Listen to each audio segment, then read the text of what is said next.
The government is often up to some shady stuff, and they've done some things in the past that make us wonder if we're all just a part of one big experiment. They've gone as far as literally trying to brainwash people and turn them into assassins. You better believe that some of the most important news doesn't get reported because the government is starting to control that too. From finding ways to keep us forever in debt to trying to reduce the population by means of the food that we eat every day. Here are ways the government is trying to control us. But first, thanks Archer and Martinez for leaving us this comment on our Facts About Space video.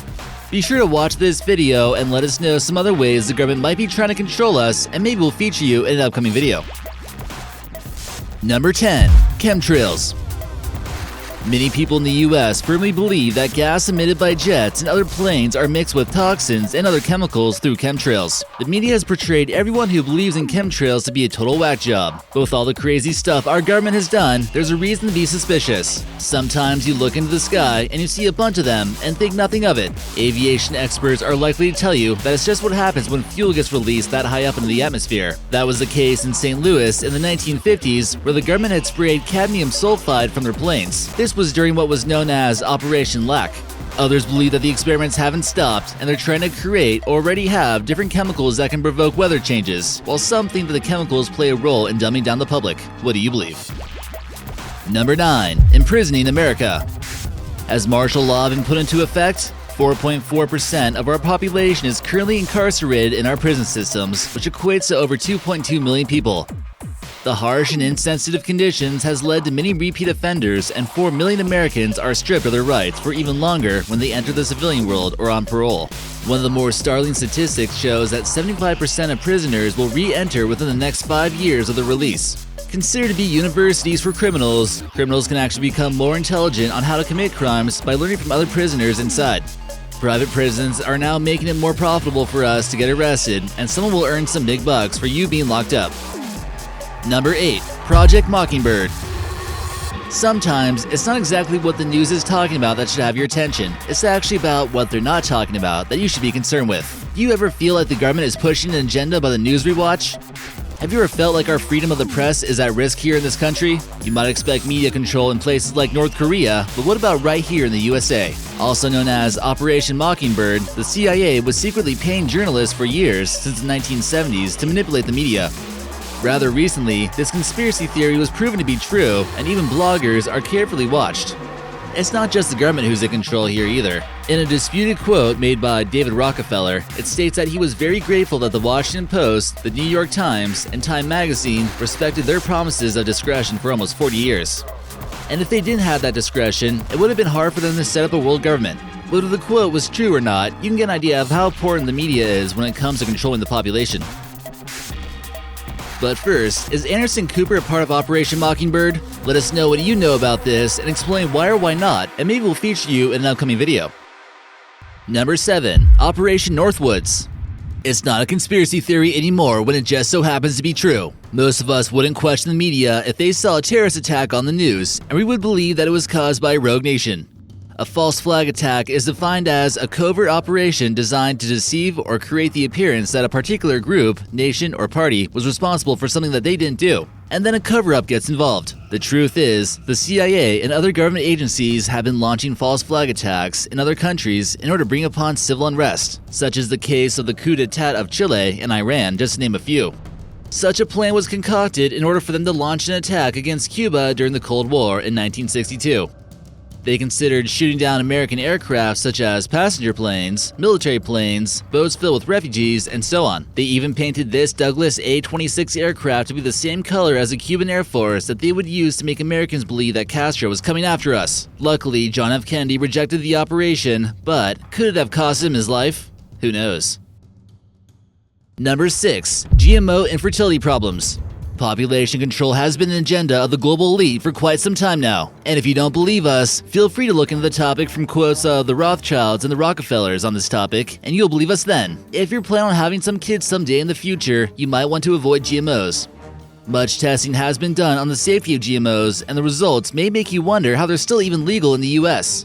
A test on male rats who were fed GM soy had altered sperm, and there was a correlation with how many babies they had. Many of these studies were done in places like France, where they've now banned GM foods altogether.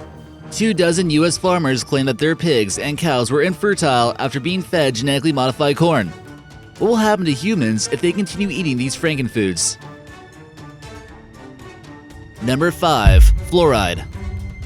Now, of course, the government tells us that fluoride in water is perfectly safe and will prevent tooth decay among our population. If this is the case, then why do so few countries actually do this?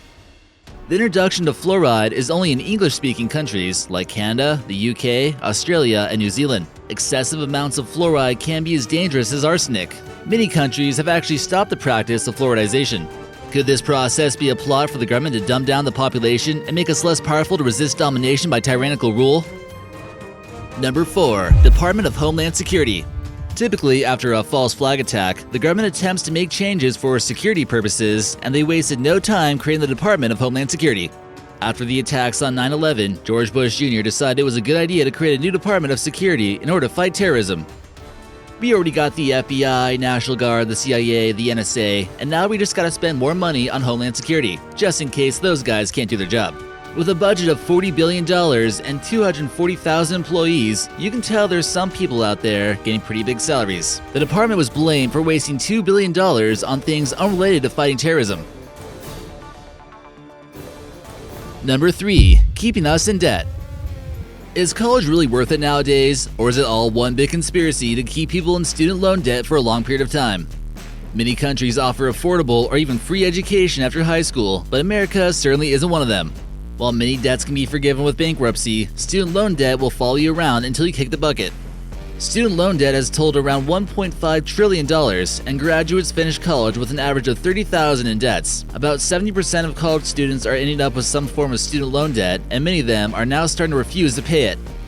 Many seniors from high school won't think twice about it and feel inclined to go to college, no matter the cost. The loans come from the federal government, with interest of course, and they wouldn't be giving this money out if they knew that they wouldn't be getting it back.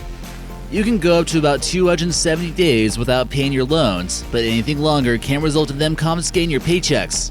Many people are beginning to refuse to pay up and are fed up with the Fed's predatory loan tactics. Number 2. Public school systems. Is America being deliberately dumbed down to keep us from rising up against the elite? It took smart men like Voltaire, Jean-Jacques Rousseau, and John Locke to bring about revolutions that brought an end to monarchies in Europe. So it doesn't seem to make sense to provide a population a veritable education if brains can bring an end to a dynasty. In any case, many people feel as though the public school system isn't about us gaining a good education, but actually disciplining us and making us good workers for corporations. The global elite isn't looking for philosophers, politicians, artists, and stuff like that. They don't want any more competition. According to Taylor Gatto, 3 major ideas were imported from Prussia to American educationalists. This included obedience, subordination, and collective life. Our education seems to promote focus on creating good citizens who will work and pay tax dollars in the future, and not the pursuit of individual dreams. In 1880 Massachusetts, when public schooling laws were taking effect, it apparently required a militia to persuade the people in Cape Cod to hand their kids over to the system. And number 1. MKULTRA. Some witnesses are coming forward about how they managed to survive one of the most insane government experiments. In one case, people were posing as doctors and they would conduct radiation experiments in Tucson, Arizona to train someone to be brainwashed. They also wanted to turn that person into a spy assassin. Many of these sick experiments were conducted on children, and you can only imagine the impact it had on their lives. Other things they experiment with as a part of this project includes hypnosis, sensory deprivation, isolation, and/or psychological torture. They also needed some ways to extract information from people, such as captured spies.